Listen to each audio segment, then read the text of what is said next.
जय श्री राम। इस प्रोग्राम में आपका स्वागत है। इंडी अलायंस, बड़े बड़े वकील, एनजीओ, मुस्लिम संगठन, इस पूरे गठजोड़ के लिए एक बुरी खबर आई है। बिहार में इंडी अलायंस का ही दूसरा रूप महागठबंधन, जो कि इलेक्शन कमीशन की वोटर लिस्ट अपडेशन की प्रक्रिया को रुकवाना चाहता है, उस पर सवाल खड़े कर रहा है। और जिसने सुप्रीम कोर्ट को अपनी इन लोगों ने जो बपौती समझा हुआ है, अब सुप्रीम कोर्ट से ही इनको झटका लगा है। और इनकी ये कोशिशें जो है चुनाव आयोग को रोकने की, वो कोशिशें एक एक कर विफल हो रही है। चुनाव आयोग बिहार में वोटर लिस्ट अपडेशन की कार्रवाई कर रहा है, जो है स्पेशल इंटेंस रिवीजन, यानी कि इस बार वोटर लिस्ट अपडेशन बड़ी गहन जांच के बाद होगा, जिसके लिए कुछ दस्तावेज मंगाए गए हैं, कोई क्राइटेरिया रखा गया है। और इस प्रक्रिया में करीब 2 करोड़ वोटर में से जो फर्जी हैं वो हट जाएंगे और इसमें कुछ नए वोटर होंगे, वो जुड़ जाएंगे। अब इस प्रक्रिया से महागठबंधन को परेशानी है, तो एक के बाद एक पिटीशन लगी। पहले एडीआर गया। एडीआर कौन है? जो है एसोसिएशन फॉर डेमोक्रेटिक राइट्स। ये वही लोग हैं जिन लोगों ने पूरे चुनाव सुधार का बीड़ा सिर पे उठाया है, जिनका काम सिर्फ सवाल उठाना है। कहीं ना कहीं कांग्रेस से भी जुड़े रहे हैं इनसे जुड़े हुए लोग। इसी तरह से एक गई PUCL, people's union for civil rights, जिसके कभी national vice president Vinayak Sen, जो नक्सलियों से जुड़े हुए पाए गए थे और इनको सजा हुई थी उम्र कैद की। ऐसे ऐसे लोग तो जुड़े हुए हैं और ये लोग याचिका लेकर पहुंच गए। इसके बाद इन राजद की तरफ से मनोज झा गए। मनोज झा और राजद का तो क्या कहें, इनको तो डर है अपने वोट खिसकने का, क्योंकि बिहार में कई इलाके ऐसे हैं और ऐसा कई बार देखा गया है जिनमें फर्जी वोटर बने हुए हैं। ऐसे ऐसे वोटर हैं जो मुंबई में भी काम करते हैं, दिल्ली में भी काम करते हैं, बिहार में भी आकर वोट देते हैं। अब इन्हें डर लग जाता है कि हमारे ऐसे वोटर्स का क्या होने वाला है। तो इनकी पार्टी भी पहुंची है, योगेंद्र यादव पहुंचे।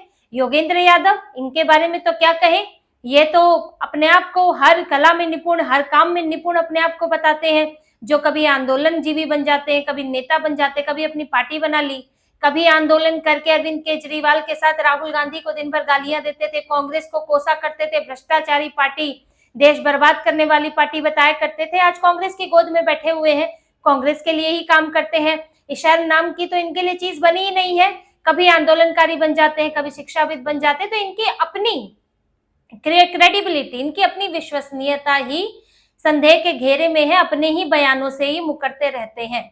तो ऐसे व्यक्ति गए हैं याचिका लगाकर। महुआ मोइत्रा, जो कि इतने बड़े आरोप जिनके ऊपर पाए गए, जो कि अपनी सांसदी का गलत इस्तेमाल करके एक बिजनेसमैन के लिए सवाल पूछ रही थी, और ये संसद की कमेटी में सही भी पाया गया और इनकी सदस्यता रद्द भी हुई। वो तो चुनाव जीत गई तो दोबारा संसद में आ गई।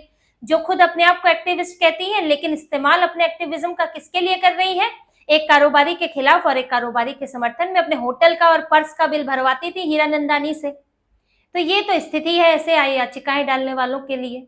अब इनके केस कौन लड़ रहे हैं? कपिल सिब्बल, अभिषेक मनु सिंघवी, गोपाल शंकर नारायणन और शादाब फरासत। अब यही सब वकील जो हैं आपको वक्फ के केस में भी नजर आएंगे। सिब्बल सिंघवी तो रहते ही रहते हैं। यही सब वकील इलेक्टोरल बॉन्ड में नजर आएंगे, 370 के केस में नजर आएंगे।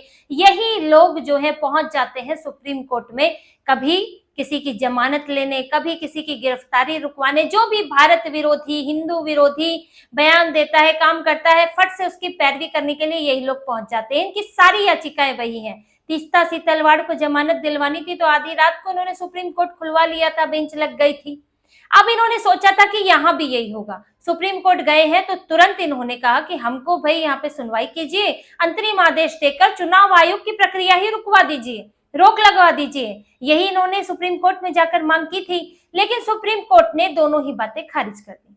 सुप्रीम कोर्ट ने कहा कि आप जो कह रहे हैं कि 25 जुलाई की तारीख अंतिम है और इसके बाद कोई वोटर लिस्ट में अपना नाम ही नहीं लिखवा सकेगा, जो छूट गया वो छूट गया, तो ये ठीक नहीं लगता है, क्योंकि अभी चुनाव की घोषणा नहीं हुई है, कोई तारीख नहीं आई है और सरकारी तारीख है 25 जुलाई, यानी कि ये तारीख बढ़ भी सकती है। तो अभी इस 25 जुलाई की तारीख को आधार मानकर हम बात नहीं कर सकते हैं। तो पहला तो इनका तर्क वहीं खारिज हो गया। सिब्बल सिंघवी जो वहां पर मनाने के लिए लगे हुए थे और कह रहे थे कि तो बड़ा ही अन्याय हो रहा है, तो कोर्ट ने तुरंत सुनवाई तो पहले नहीं की और 10 जुलाई की तारीख की दी, करीब ये 3 दिन के बाद की तारीख थी। साथ ही अंतरिम आदेश मांग रहे थे कि प्रक्रिया रोक दो, लेकिन कोर्ट ने कहा कि कोई प्रक्रिया नहीं रुकने वाली है, कोई अंतरिम आदेश इस पर नहीं आएगा, यानी कि सुनवाई चलती रहेगी। आज अंतरिम आदेश नहीं आया तो आगे भी नहीं आएगा, तो सुनवाई चलेगी और साथ में चुनाव आयोग की प्रक्रिया भी चलती रहेगी। चुनाव आयोग भी एक संवैधानिक संस्था है और जो वोटर लिस्ट अपडेशन का काम हो रहा है वो एक कानूनी काम है, यानी कि उसके तहत संविधान के अंदर अधिकार दिए गए हैं कि किसी भी नागरिक के पास जो योग्य है उसे वोट देने का अधिकार होना चाहिए, जो योग्य नहीं है उसके पास नहीं होना चाहिए। अब चुनाव आयोग यही कर रहा है, योग्य को जोड़ रहा है, योग्य को हटा रहा है। तो चुनाव आयोग जो है वो संविधान के और कानून के तहत ही काम कर रहा है, लेकिन इन्हें तो संविधान से ऊपर होना है, इन्हें तो कानून से ऊपर होना है। यही लोग चुनाव आयोग से भी मिलकर आए थे, 11 नेता गए थे अलग अलग पार्टियों से। अभिषेक मनु सिंघवी कांग्रेस की तरफ से अगुवाई करने पहुंचे थे, चुनाव आयोग से मिले थे, यही बात कही, चुनाव आयोग ने समझा भी दिया कि 11-11 दस्तावेज में से आप कोई भी दस्तावेज दे सकते हैं। जिनका नाम 2003 की लिस्ट में पहले से है उनको तो सिर्फ अपना नाम चेक करना है, जिन लोगों के माता पिता का नाम 2003 की लिस्ट में है और उनका अपना नहीं है उन्हें सिर्फ अपना जन्म प्रमाण पत्र देना है। हाँ, जो लोग 2003 की लिस्ट में माता पिता का भी नाम नहीं है, आपका भी नाम नहीं है, तो वो फिर बाकी के 11 दस्तावेजों में से देंगे।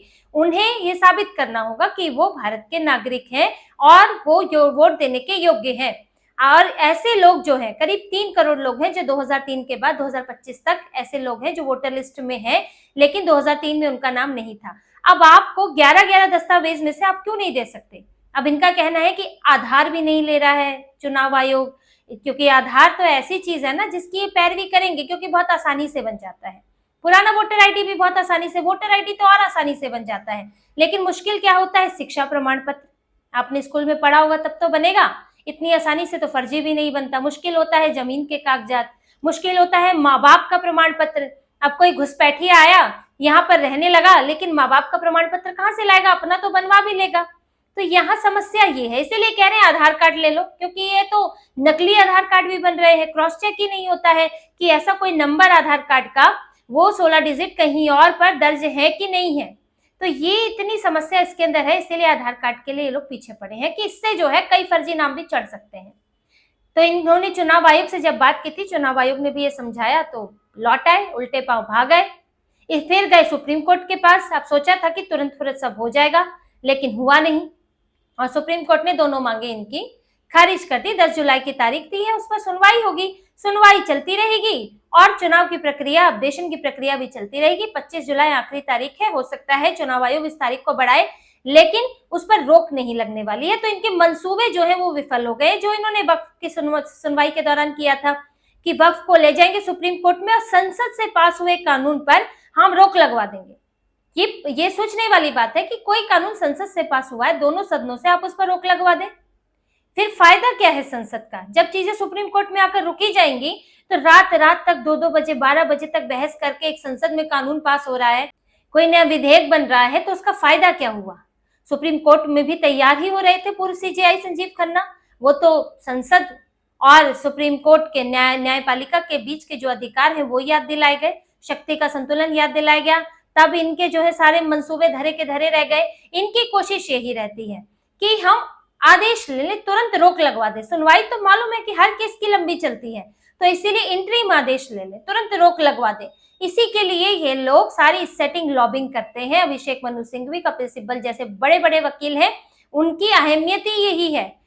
अब देखिए, इससे खलबली जो मच गई है, अब 10 जुलाई की तारीख है तो 9 जुलाई को ही प्रोटेस्ट कर रहे हैं, सारा दबाव बनाने की कोशिश है कि 9 जुलाई को प्रोटेस्ट करेंगे, सुप्रीम कोर्ट 10 जुलाई को सुनवाई करेगा, कुछ हो सकता है तोड़फोड़ हो जाए, आगजनी हो जाए, हंगामा हो जाए और सुप्रीम कोर्ट पर दबाव पड़ जाए, इसके लिए भी कोशिश है। और दूसरा देखिए, इनका जो डर है, इनके डर पर भी बात करते हैं। ये डर क्यों है? देखिए, अगर वोटर लिस्ट अपडेशन से नाम हटना है तो नाम तो हटेगा राजद के लिए भी, महागठबंधन के लिए भी और एनडीए के लिए भी। ऐसा नहीं है कि सिर्फ महागठबंधन के ही समर्थक जो वोटर लिस्ट से हट जाएंगे, वो तो एनडीए के भी हट सकते हैं। चिंता तो एनडीए के कुनबे में भी है, लेकिन वो इस कदर विरोध नहीं कर रहे हैं। वो वहां बात हो रही है कि हमें ज्यादा से ज्यादा अपने लोग लगाने चाहिए ताकि हमारा कोई आदमी या हमारे इलाके से जो वोटर्स है वो ना छूटे। इसीलिए बूथ एजेंट बनाए हैं, 51,000 बूथ एजेंट तो अकेले बीजेपी ने भेजे हैं। तो उस मेहनत पर बात हो रही है, लेकिन यहाँ तो ये प्रक्रिया ही रुकवा रहे हैं। और सिर्फ बात बिहार ही नहीं, महुआ मोइत्रा भी कूद गई है, योगेंद्र यादव कांग्रेस से कूद गए हैं, जिनका बिहार से लेना देना नहीं है, बिहार का कोई कांग्रेस का नेता नहीं पहुंचा है। तो ये इसकी वजह देखिए सिर्फ बिहार नहीं है, इन्हें तो आगे की बात का डर लग रहा है। असदुद्दीन ओवैसी क्या कह रहे हैं कि ये तो एनआरसी हो रहा है गुप्त तरीके से, अभी जो लोग वोटर लिस्ट से बाहर हो जाएंगे कल को उनकी नागरिकता पर भी सवाल उठ जाएगा, वोट नहीं दे सकते तो फिर नागरिकता पर संदेह के घेरे में आ जाएगी। इन्हें डर क्यों लग रहा है, ये कागज ना दिखाने वाले गैंग को डर क्यों लग रहा है? क्योंकि अगला नंबर बंगाल और असम का हो सकता है।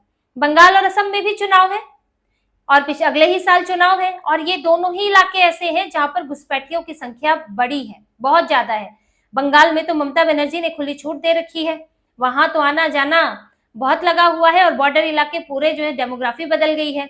असम में भी स्थिति ये रही है, लेकिन अभी हिमंत बिस्वा शर्मा की सरकार ने बहुत रोक लगाई है इस पर, लेकिन फिर भी संख्या है घुसपैठियों की, क्योंकि बॉर्डर टच करता है। अगर यहाँ पर वोटर लिस्ट अपडेशन की कार्रवाई होती है इसी तरह से, तब तो बड़े फर्जी नाम निकलेंगे और वोटर लिस्ट से हट जाएंगे। और डर यही है, असम में कांग्रेस के लिए दिक्कत है और पश्चिम बंगाल में ममता बनर्जी के लिए दिक्कत है, लेकिन इनके इतने तमाशे से, इस तरह की याचिकाओं से कुछ खास बदलने वाला नहीं है और सुप्रीम कोर्ट में सुनवाई चलेगी और चुनाव आयोग इस प्रक्रिया को पूरा करेगा। फर्जी वोट हटेंगे, नए लोग जुड़ेंगे और चुनाव से पहले ये प्रक्रिया पूरी होगी, वोटर लिस्ट अपडेशन हो जाएगा, इसकी तैयारी है। एक बढ़िया एक्सपीरियंस भी चुनाव आयोग के पास इससे हो जाएगा आगे के समय के लिए। और ये लोग, महागठबंधन के लोग, सिर्फ अड़चने लगाने में ही व्यस्त रह जाएंगे और इसी प्रक्रिया के साथ ही इनको चुनाव भी लड़ना पड़ेगा। तो इसी तरह की और खबरें और विश्लेषण आपके लिए लाते रहेंगे, हमसे जुड़े रहिए, सब्सक्राइब कीजिए, कमेंट कीजिए। बहुत बहुत धन्यवाद। जय श्री राम।